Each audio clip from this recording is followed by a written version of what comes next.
he broken this ceasefire. He killed our people, and he didn't exchange prisoners. We signed the exchange of prisoners, but he didn't do it. What kind of diplomacy, JD, you are speaking about? What do you mean? I'm talking about the kind of diplomacy that's going to end the destruction of your country. Yes, but if you Mr. President, with respect, I think it's disrespectful for you to come into the Oval Office and try to litigate this in front of the American media. Right now, you guys are going around and forcing conscripts to the front lines because you have manpower problems. You should be thanking the President for trying to bring an end to this conflict. Have you ever been to Ukraine that you say what problems we have? I have been to. Come once. I've actually watched and seen the stories, and I know what happens is you bring them on a propaganda tour, Mr. President.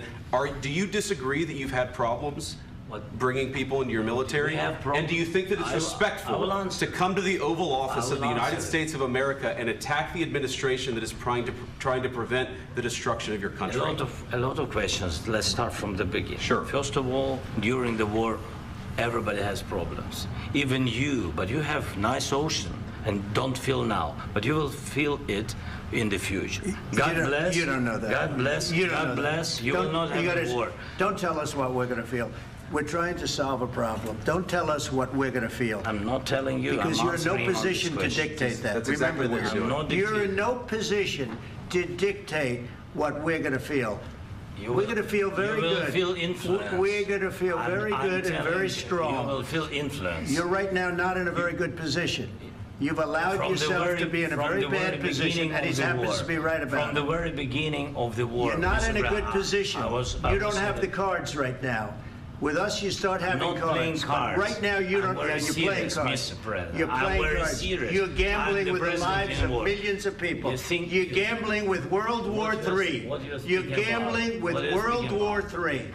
And what you're doing is very disrespectful to the country, this country, that's backed you far more than a lot of people said they should have. Have you said thank you once? This a entire meeting? Times. No, in this even entire today, meeting, have you said thank you? Today. You went to Pennsylvania and campaigned for the opposition in October. Offer some words of appreciation for the United States of America and the president who's trying to save your country.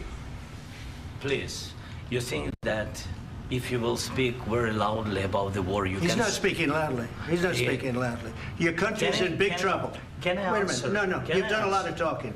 Your country is in big trouble. I know. You're not winning. I know. You're not winning this.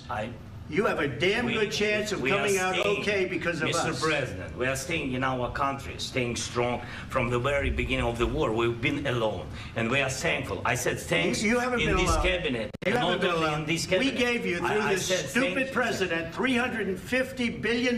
You voted we gave for you your military equipment, and you men are brave, but they had to use our military. What about if you didn't have our military equipment, if you didn't have our military equipment, this war would have been over in 2 weeks. In 3 days. I heard it from Putin. In 3 days. This is something maybe new. Less. In 2 weeks. Of course, yes. It's going to be a very hard thing to do business like this. Again, I tell you. just say thank you. I said a lot of times to American people. Accept that there are disagreements, and let's go litigate those disagreements rather than trying to fight it out in the American media when you're wrong. We know that you're wrong. But you see, I think it's good for the American people to see what's going on. I understand, sir. I think it's very important. That's why I kept this going so long. You have to be thankful. You don't have the cards. You're buried there. Your people are dying. You're running low on soldiers. Listen, you're running low on soldiers. It would be a damn good thing. And then you tell us, I don't want a ceasefire. I don't want a ceasefire. I want to go, and I want this. Look.